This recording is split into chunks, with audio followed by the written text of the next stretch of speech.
So this project that we're working on is growing out of an independent study that Brooke and I are working on right now on sound and sound writing in what we are thinking of as sort of the user experience in sound. And so let's go ahead and get started into that first slide. Okay. So we've been reading in interaction design about sound and how interaction design treats sound generally. And what we've discovered has made us kind of unhappy. We've discovered that as a field, interaction design times will look at sound and think of it as sort of an annoyance or something that people look at as unreliable for some reason, and that it doesn't really provide the kind of feedback that people who are engaging with something like, say, a mobile device, it doesn't provide them reliable feedback as to actions or activities that they're working on at that very moment. And so but it ends up leaving sound as a sort of this like secondary consideration, or this even tertiary consideration, where people are thinking, well, sound doesn't matter, or sound is just an annoyance, and so it's not something that we really have to worry about. And so this has raised a number of questions in our mind that we've been trying to answer through doing our readings. And let's go ahead to the next slide. This is where Brooke will pick up. Okay, so basically when I was reading through some of the interaction design scholarly work that's done on sound and sound design, I was wondering where the data was. Where's the data where they say this is true? Because like you had read in the last quote that oftentimes interaction design privileges visual over the aural, and so they don't necessarily trust or aural affordances. So something that we're doing in my independent study is that we are looking at sound studies as a way to think about sound in a way that interaction design doesn't. So I'm just going to move on to our next slide about the sonic self.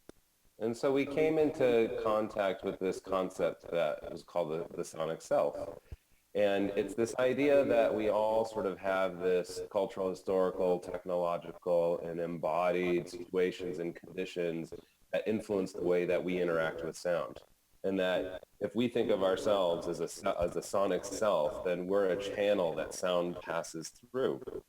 But the person who wrote the book that it talks about sonic self, his name is Brandon Labelle. One of the things that Brandon Labelle brings up is that sound opens up fields of interaction. And so as Brooke and I started thinking about this, we had this sort of aha moment where we were like, well, if we've treated sound as an annoyance in interaction design for so long, then how has that influenced the way people are approaching mobile devices and how we're programming them and designing them?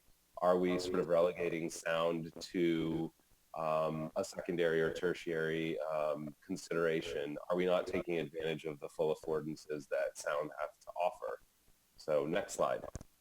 Okay, so so a great example of an audible product that we were thinking about was mobile phones, and that we interact with this every day, and that we have a device where we are always being notified and have different notifications, and we're able to be annoyed by these. So you can either, with a mobile phone, you're either able to just leave the default settings, which I know a lot of people do, but it also gives you a chance to customize the like the aural notifications of a mobile phone.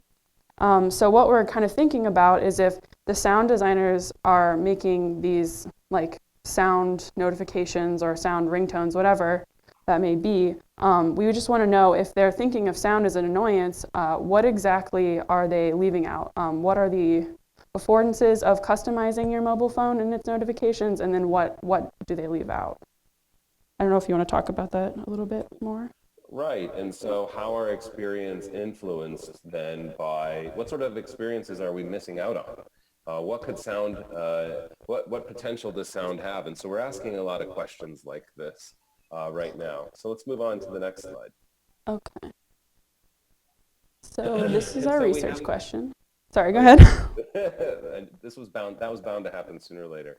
Mm-hmm. So, we have a very simple research question, and that's what we're looking at here. And what we're here today, besides telling you about some of the stuff we've been reading, is to ask for feedback on our approach to answering this question, because we're at the very early stages of looking at this and looking at something that we've discovered in the literature. And so we're wondering, like, maybe we are creating specific types of experiences with sound and overlooking what could possibly be. And this becomes especially true in mobile devices and experiences.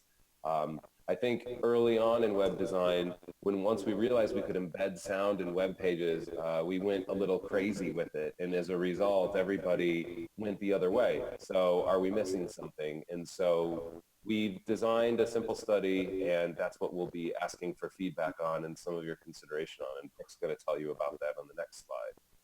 Okay, so we also propose this to SIGDoc. So we want to write an experience report that reflects on our question, and we want to think about the sonic self and identity as being connected to our mobile phones, and we want to think about the sonic self as like a heuristic for designing oral interaction with mobile phones. So our research design is that we plan to write an auto ethnography based on our experiences with our own mobile devices. And we've listed many questions for you here, some of them being what oral affordances are provided and not provided by our phones, to what extent can we control the kinds of sounds that emit from our devices, how does a phone sound library influence use, we have another one that says how customizable is a phone's sound library, how does sound support wayfinding and task completion, what sort of histories and cultures are represented by sounds produced by phones. And then our last two are what do default sound settings influence use, and how customizable are vibration sequences in silent mode. Right, and so in asking these questions, we don't mean to skirt questions of accessibility either. This is something that we fully want to take on and be reflecting on as we're, trying to answer these questions and, do this write this auto ethnography. So that's where we will turn to you. I know Kristen said that we were going to do a couple of presentations before we did any Q&A or had any discussion. So I believe this is where we were going to turn to you and say, so what do you think? What do you think of the approach here? And in the meanwhile, I think we'll stop so that we can move on to the next presentation. Is that right? Yes. Okay. Okay. Thanks, Thank you, Ben. everybody. Mm-hmm.